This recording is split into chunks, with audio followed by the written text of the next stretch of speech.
Welcome back to the Chicago Tomahawk. I'm Mike. I got my line mate Matt with me, and today we've got Jake Hahn guest starring on the show. We're going to go over some previous trends in hockey, what was going on before we got to the Christmas.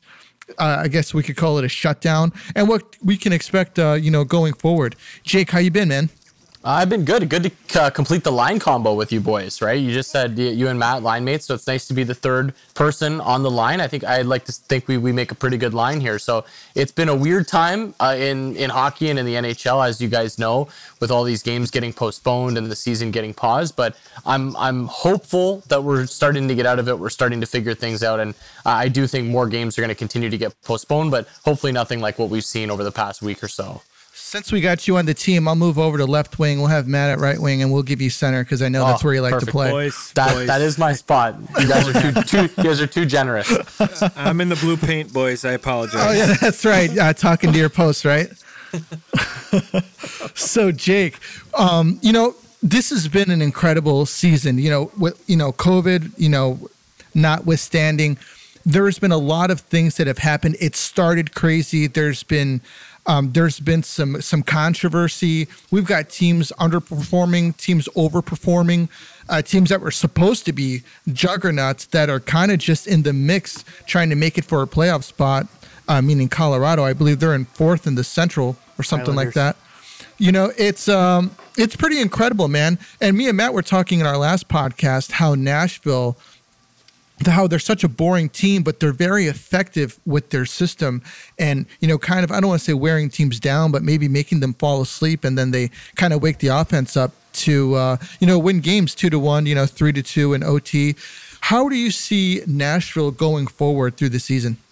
Yeah, well, I think they're a really interesting story. I'd say along with Anaheim and maybe for me Calgary, they've been the biggest surprises coming out of that Western Conference. Now, there were some people that were maybe in on Calgary at the start of the season. I wasn't one of them, but they've been a great surprise. Anaheim, I think, has been the biggest surprise as a team we thought might be a bottom 3 team, all of a sudden looking like a possible top 10 team and a playoff team.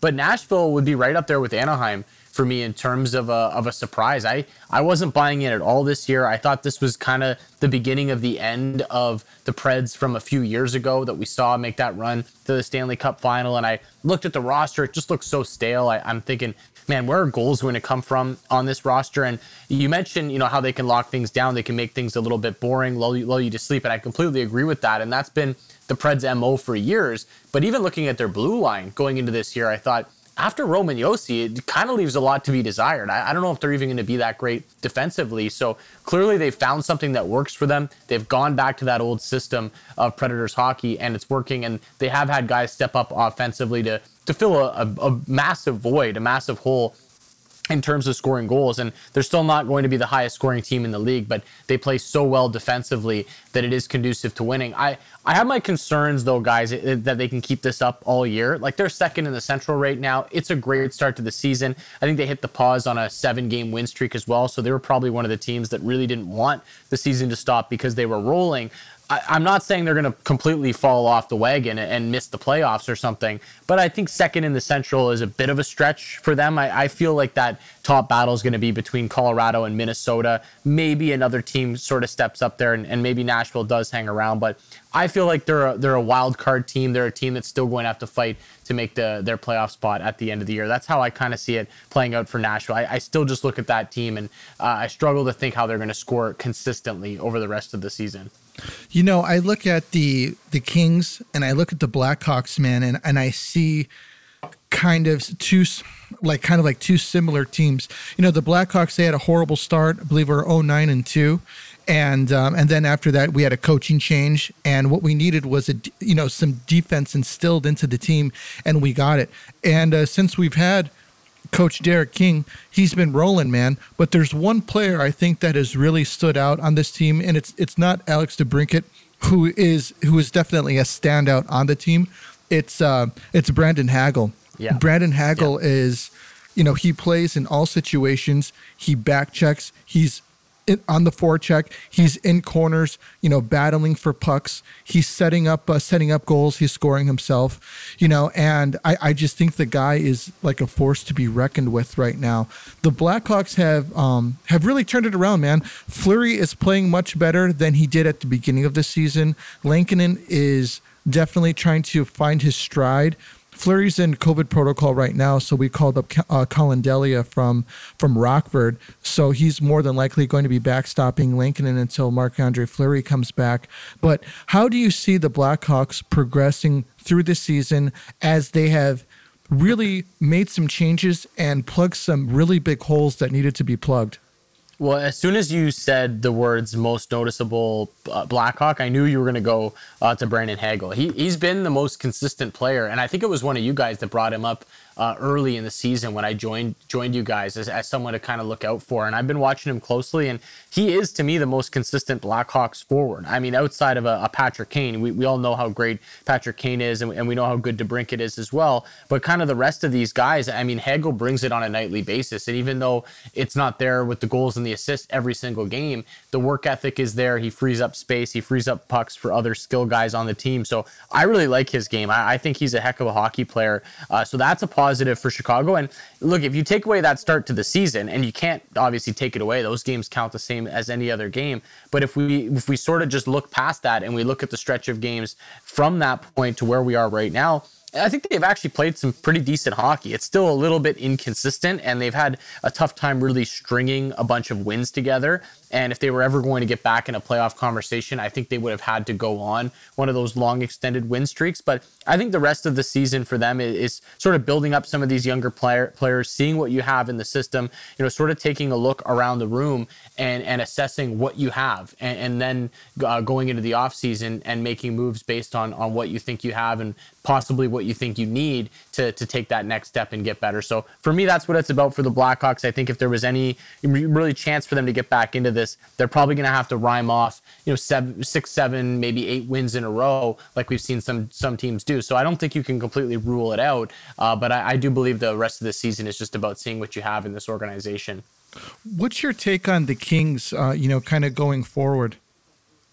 I really like the Kings a lot going into this year. And I think based on what I've seen, I actually picked them as sort of a dark horse team to make the playoffs when we did our predictions at the start of the year.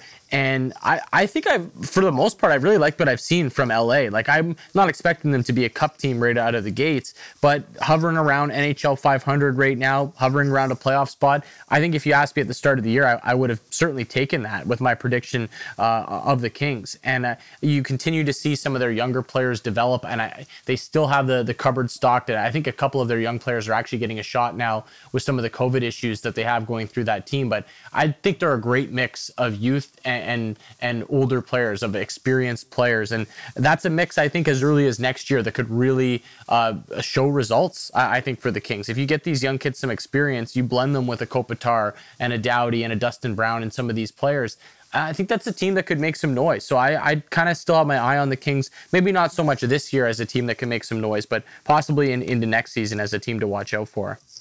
Now, I know you're in Toronto, so I can't hold this off any longer. How is the beat on the street for the Maple Leafs?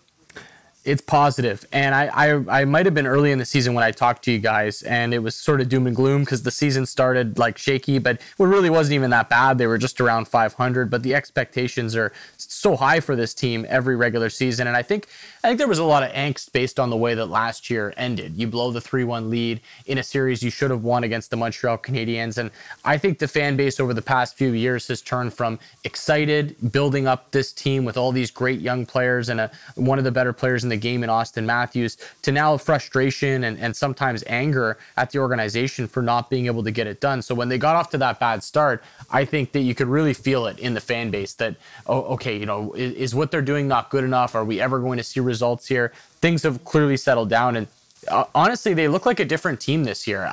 They look like a team that's a lot more committed to defense, which is something that they haven't been in the past. And the style of hockey that they're playing right now this year is a style of hockey I think will work wonders in the playoffs. The only question for them is, are they going to play like that in the playoffs? Are they going to be able to step up and compete when it matters most and when the pressure gets ramped up? And I highly doubt they're going to get an easy matchup in the playoffs. It's going to be a Florida or a Tampa Bay or one of these teams. So it won't be as easy of a task as it should have been last year against the Montreal Canadiens. But all in all, everyone seems excited about the way that the Leafs are playing right now, and they should be, because they've really been playing some great hockey this year.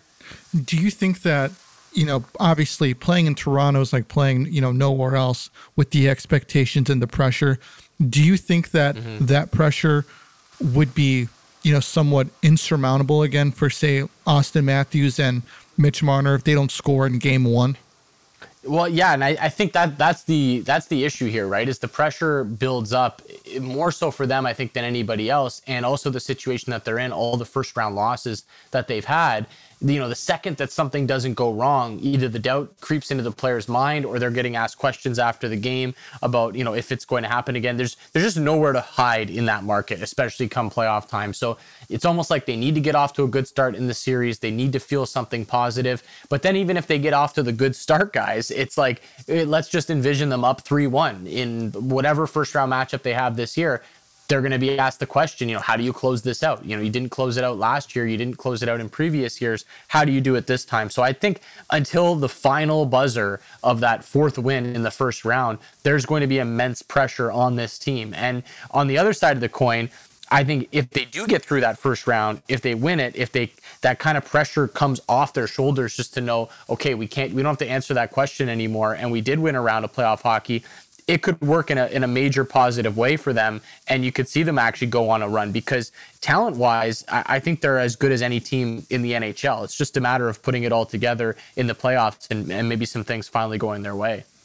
If I was running the organization, I would be trying to figure out a way to make sure that there's no media availability for Austin Matthews and Mitch Marner for the entire first round. Go ahead, Matt. Well, since we're kind of into that Toronto pressure thing, what do you think about Freddie Andersen in Carolina?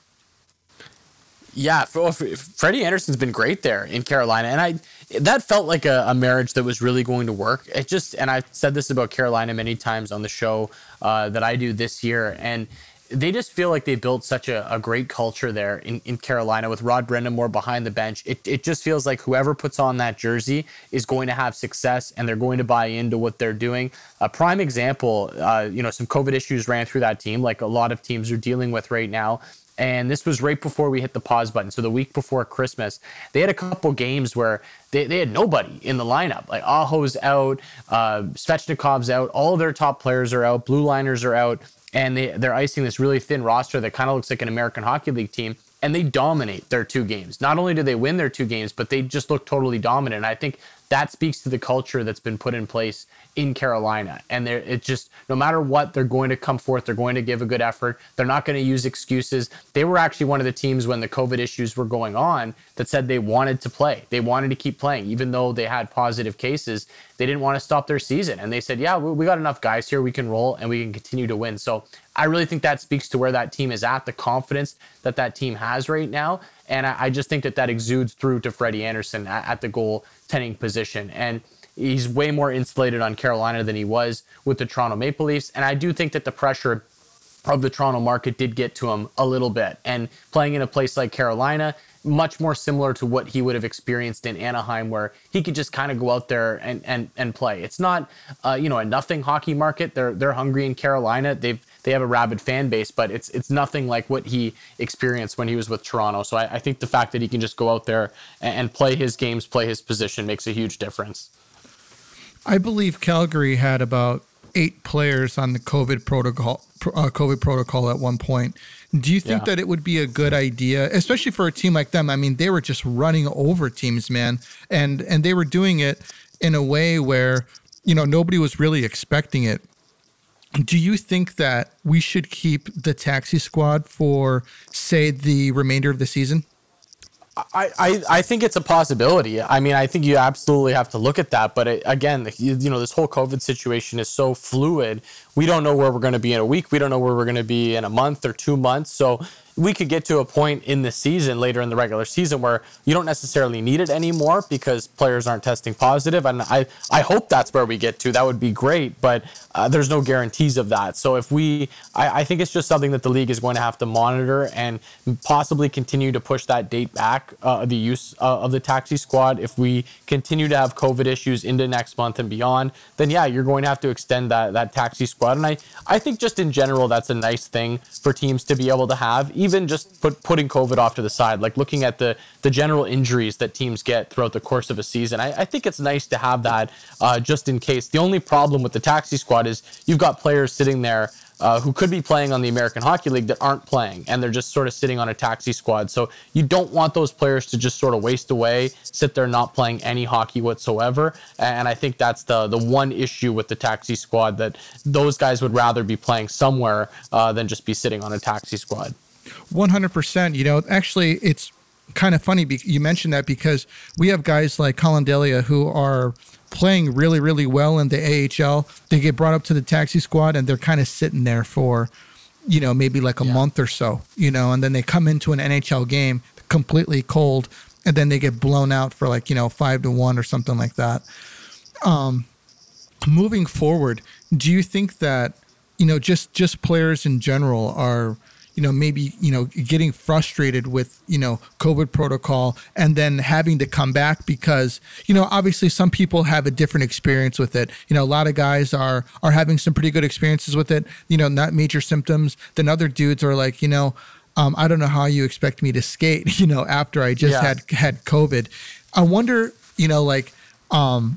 how do you think that teams can move forward with, say, Mitch Marner going down with severe post-COVID symptoms?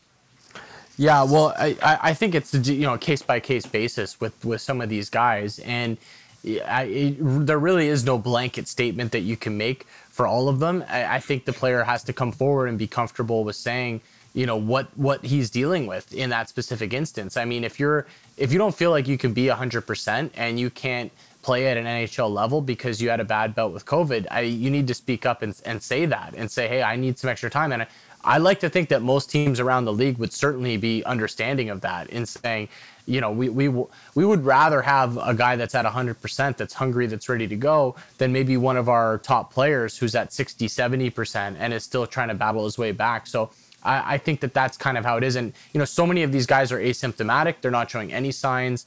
They're not sick, really whatsoever. So I think for those guys, it's really easy for them. They're probably just hungry to get back in the lineup. They're sitting in their room, into quarantine, just waiting to get back on the ice, and they can't wait. But obviously in some situations, it is going to run through guys pretty tough. And I just think teams need to take their time with those players. Go ahead, Matt. Okay, well, I just want to jump to one team real quick, which I feel stupid for picking them to win the Cup this year. And I know a lot of people did, actually. The Islanders. So what the heck is going on, and what are they going to do? Well, if you want to take them to win the Cup still, Matt, you can get them at 100-1 plus, I think, now at this point. So the Blues did it a couple of years ago, and somebody got rich. Yeah, exactly. And actually, Boomer, who I do the show with, he took the Blues that year. It wasn't 100-1, but he got them at some point in the season. They ended up going on and winning the Stanley Cup that year. So you're right. It does happen.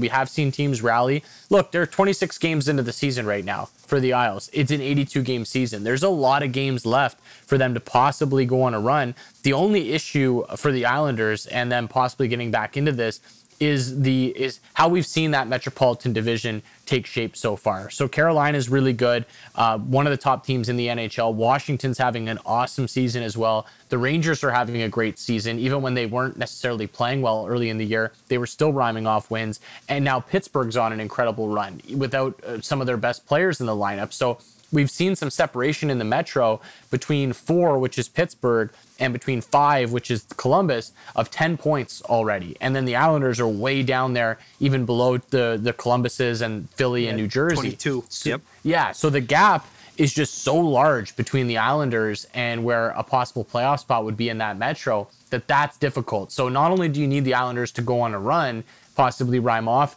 7-8 wins in a row, which I think the Islanders are capable of when they're healthy and they start to roll. but you're going to need one of those 4 teams to maybe struggle a little bit and come back to the pack. So they're going to need some help, I think, to get back into this thing. I still believe in what they've built there, but they just have not looked like themselves all year. And some of that's injury related, some of that's COVID related, some of that's related to the crazy road trip that they had to go on to start the season. I just think that the issue now, Matt, for the Islanders long term is they are kind of an older team. You look at their roster, you look at some of the contracts that they have. This is a bit of an older squad. It's not like a young team that is just sort of getting started and rebuilding. These last couple of years, they had good chances to win the Stanley Cup, and they came close both years. And I felt like going into this year was another great year for them to take a run at it. So if it ends up being a wasted season and they miss the playoffs, that's tough, during this period of Islanders hockey, because I think you've built a team that wants to win right now. And then we're going to have to start to ask questions going into next year and beyond, what the window looks like for this team and how long they can be that cup contender. Didn't they have like a 14-game or 15-game road trip that they had to go on to at the beginning of the season? That's incredible. It wasn't that bad either. They finished, like 2 under 500? Was it? Or, they did it. Sure. They did a good job treading water for the most part. I think the road trip just ended poorly. I believe at one point they were going through it and they were either right around 500 or actually over 500. But I think their last few games, there was like Minnesota, Tampa, Florida in there, and they just got railroaded by these teams. Like it was just ugly. And then they obviously got into some injuries and some COVID issues as well. And now they haven't been able to win at home. That's also been a major issue for the New York Islanders. So I don't know if this break will help them. If you can look at it and say, okay, we just need a reset, take a breath, get some of these guys back. And we know we're going to have a lot of home games on the back end this year, but it's going to take a miraculous run, I think, for them to get back into it this year. Okay, well, I'm going to jump over back to the Blackhawks here. I got to start with the guy in net, obviously, Fleury. What do you think the Hawks should do? Do you think they should keep him to the end of the season or, get the highest bidder for, like a team like Edmonton who needs an experienced goalie for a playoff run, if they even make it, because I know they've been playing poorly too. But do you think the Hawks should try to get some assets for him? Well, I'd like to get your guys' take on this one as well when I'm done, but I do think that they should look at it. I think you'd be silly to at least not consider it. Now, if the price isn't right, if you don't feel like you're getting a fair return for Marc-Andre Fleury, then I can completely understand that. But I think you owe it to yourself, you owe it to the future of the team to at least look at those moves. Because if you get a desperate team like in Edmonton, I think Edmonton's a perfect example here of a team that could be in the market for a goaltender. If you get a desperate team that wants to make that move to maybe push them over the edge, they could send you a pretty good package back. And if you're the Blackhawks, I think you have to be looking at that. You have to still be looking at the future as good as Marc-Andre Fleury is. So that's where I would stand on it. But what do you guys think on that one? Yeah, I'll take Draisaitl for him. That's fine. Yeah, that's it. You want McDavid as well? I know they won't give us McDavid, but I'll try to get Draisaitl, the German Gretzky. I'll take him. Or maybe Darnell Nurse to play 45 minutes a game. I'll throw you Dylan Strome.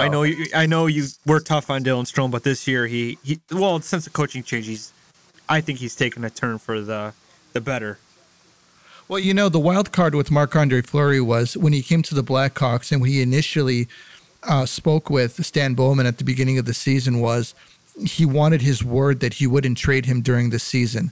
And the reason that he wanted that was so that his family could be, comfortable in Chicago and he doesn't have to worry about relocating and moving again. I think what it really comes down to with Marc-Andre Fleury is does he want to leave and does he want to chase another cup? Maybe he just wants to play hockey and play for a decent team that really needs him. Yeah, Edmonton needs him, but Chicago really fit that mold of him coming in as mentor for a season. His family gets some security, not having to move around, and then he could decide, whether he wants to play again or whether he wants to retire. So I think it kind of falls down on him. I don't know if the new GM, Kyle Davidson, would honor that agreement that he made with Stan Bowman, but I would generally say that in hockey, I think that it's a pretty big thing that guys keep their word, or these kind of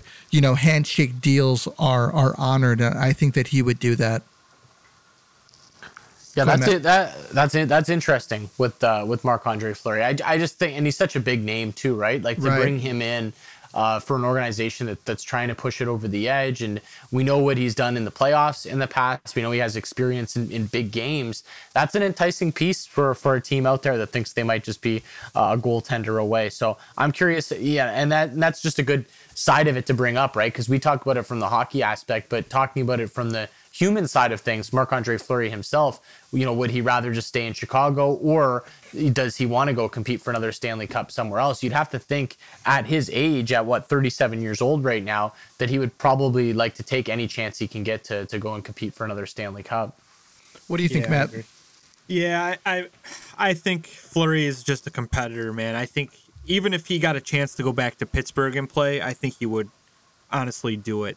And I wouldn't blame him for it, because I wouldn't want to miss the playoffs. I don't even think he's missed the playoffs in like the last 6 years, maybe more than that. So I would, if I'm him, I want to compete in the Stanley Cup playoffs for sure. Go ahead and take over, Matt. Okay. I got a question from our friends, the Puckheads, good guys. They're from Calgary. Their question is, after missing out on big forwards like Eichel and Stone in the past few years, and no real big additions other than Markstrom, who's tearing it up right now, how and what does Brad Treliving need to do to help this team take the next step? That's a good question, actually. And looking at Calgary, I mean, well, they didn't do anything in the offseason, and they've been able to really rebound this year. And I think a lot of that has to be attributed to Daryl Sutter and the players themselves too, buying into Daryl Sutter. I look at this roster, and I still think they need a bit more depth in terms of scoring if they want to be pushed over the edge and they want to win come playoff time. I think they've established that they can be a really good defensive team. The goaltending to me is fine, and the high-end talent is there to an extent, but I think they could just use a little bit more depth, and I feel like they tried to bring that in, and maybe they still have it in the system. Bringing in a guy like Blake Coleman, that was really their big move, was to bring him in. And offensively, he just really hasn't been there for them this season. So maybe it's as simple as him breaking out offensively in the second half of the season, and that could almost be your addition. But I do think that they're going to need a bit more in terms of scoring, in terms of depth, up and down that lineup for them to really be taken seriously. But it just feels like with the roster that they have, you look at it on paper, and they play, to me, over their heads. They play better than what that roster says on paper. And to me, that speaks to a team that's really bought into what Daryl Sutter's selling. Very interesting. Okay, this question is actually my question. It's kind of a question too, but it's a lot of things I see on Twitter. I'm sure you laugh at too. There is so much hate for Seth Jones right now. I just don't understand it. I think since he's come here, he's been good, very good, and I think is an all-star in my opinion. There's a lot of people that just hate him because of the contract he signed. But do you think he is an NHL top defenseman in this league? Well, and look, I think that's the problem with the era that we're in, the cap era that we're in with the NHL. You just said it right there. A lot of people don't like him because of the contract that he signed. And I think that that's something that has happened in hockey for years now, ever since we really moved to this hard salary cap, where fans, everybody that talks hockey kind of bases their opinions off of players based on the money they're making, and not just actually looking at the player for what the player is. So they're always compared to the contract and the money that they're making. If there was no salary cap, I don't even think any of us would care what these players are making. We'd be having this conversation. I might not even know what Seth Jones is making, but in a cap world, we're always crunching the numbers. We're always seeing, how teams can get money off the books and whatever it might be. So I think that that's an important conversation, just a broad conversation. But in terms of his play this year, I think he's been really, really good. And, is he worth that kind of money? I guess that's up for debate. And most people would probably err on the side that he's not quite worth that dollar figure. But in terms of what the Blackhawks have been getting from him this year, I just don't think there's too many defensemen like him out there that can log those kind of minutes, that can play the way that he can. And offensively, I believe he's on pace for a career year offensively, which is really good for him because he had some big years in Columbus when Artemi Panarin was there. So by all accounts, to me, he's been I'd say a pleasant surprise because I wasn't nuts about the contract when it was signed, but I think that he's, at least come close to living up to that big number for the Hawks. Here, let's talk about big numbers. The something me and Matt have talked at length about. Jack Hughes has scored a little over 60 points in 3 seasons and just got a contract for $8.5 million a year. How do you think that this contract completely muddies the water for future contracts for players like, say, Kirby Dach? Yeah, well, this one was really interesting because we know, how highly touted Jack Hughes was going first overall. The excitement around this player. I think the knocks on him are the fact that he's a bit undersized, that he's a bit small. He's already been through a couple of injuries early in his career, so there's the question marks that maybe he's possibly a bit injury prone at the NHL level, which are totally understandable. It's a bet. It really is a bet for New Jersey. New Jersey is betting on him being a high-end player in a few years. And if that bet comes through, they're going to be looking really smart here. And we might look at this, 4 years from now and look at the number that Jack Hughes is making and think, wow, they got an absolute steal on this player. Now, it could go the other direction. It's just how far in the other direction is it going to go? Like, how bad would Jack Hughes have to be for that contract to look bad on New Jersey? And I just don't see him being that bad of a player. Even if he doesn't pan out to being the legit first overall stud like they were hoping, you're still going to have him under contract. He's still an NHL player. So again, I kind of weigh the good with the bad here for New Jersey. And I actually don't mind it as much as most people do, because I think if the bet pays off, you're looking really smart. If the bet fails, I don't think it's going to look horrible on you or totally crush the organization unless he gets some sort of career-ending injury, which you obviously can't see coming. So I do think that it is going to affect future contracts, because teams might look at this as a path to maybe getting a guy locked up at a shorter dollar figure on the AAV, but on a longer term. Now, players, I sometimes I wonder why they sign these deals, because I'm thinking, man, if you want to bet on yourself, the cap continues to go up. You can cash it year in and year out, but these guys want to be locked up. They want that sort of job security, and they don't want to have to go back to the table year in and year out and negotiate contracts, which I can also understand. But I do think a contract like that raises some ears around the league and raises some eyes as well to see, okay, that's an interesting one, and now we're going to wait and see how it plays out for the Devils. The dream is to get that MLB contract, where you get that $150 million 7-year deal, and then you can just ride out the IR for the next 6 years because they're going to get paid regardless. I want the Rick DiPietro contract. Yeah. I want the Bobby Bonilla contract. I think he is. I think it's like what did he sign, like a 14-year deal, and he only played there ridiculous. Like 3 years or something. Yeah. Well, some of these deals are silly when it comes to that, and I think too the Jack Hughes deal is just so interesting because he's a good young player, and I said this at the time when it's signed, like how bad would Jack Hughes have to be for this contract to look terrible on New Jersey? He'd probably have to be hurt and out of the league, because even if he's not that top line player, what's he going to be playing on your like second line center or something like that? So he's always going to be compared to where he got drafted. But I just don't think that even if he doesn't pan out to be that first overall type player, that I think he's still an NHL player no matter what, and that I don't think this is one that will come back to totally crush the Devils. Is really what I'm trying to say. It might haunt us with Kirby Dach, because I think Kirby Dach's a better player than him. Maybe the numbers aren't there, but the injuries were bad for Kirby. But I think Kirby's got more skill than him, and I'm hoping his agent's like, oh well, we're gonna just compare to Jack Hughes, because I think he was drafted third, just one behind. Who was the second pick in that draft? I know it was Hughes, and then Dach at third, and then Bo Byram was 4, right? So those players are going to want some money.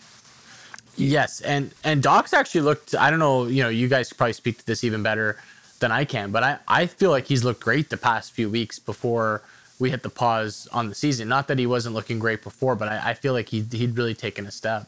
You know what the problem with Doc, and you know, you look at Jack Hughes, and he's got flashy skill, and Doc, his skill isn't necessarily flashy, but I would probably say a well-rounded hockey player considering his age, and he's just going to keep on developing.